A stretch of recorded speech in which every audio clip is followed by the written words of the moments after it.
மனைவி சொல்றதெல்லாம் கேட்குற ஒரு மனைவி கிடைச்சா வாழ்க்கை நல்லா இருக்கும்னு நினைக்கிறீங்களா? இங்கே வாடி வர்றேங்க, போடி போகிறேங்க, உட்காருடி உட்காடுறேங்க, சோறாக்கடி ஆக்குறேங்க, அப்படியே குழம்பு வைடி வைக்கிறேங்க, அப்படியே எனக்கு எடுத்து வைடி வைக்கிறேங்க, அதில் அப்படியே விஷத்தை கலந்து வைடி வைக்கிறேங்க, சாப்பிட போகிறேன்டி சாப்பிடுங்க, செத்துருவேண்டி சாயுங்க.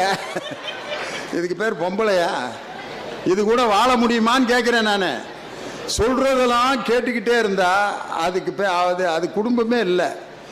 இடையில சண்டை சச்சரவு இதெல்லாம் வந்துக்கிட்டே இருந்தால் தான் கரைச்சலாக இருக்கும். வாழ்க்கை தொடங்குற நேரத்தில் இருந்த அன்பு கடைசி காலம் வரைக்கும் நமக்கு இருக்குமா? இல்லை. புதுசாக கல்யாணம் ஆனவங்களை பாருங்கள். அத்தான் அத்தான் அத்தான் கோயில் போலாமாங்தான் எங்தான் போங்தான் வாங்தான். புதுசாக கல்யாணம். இவர் குட்டிமா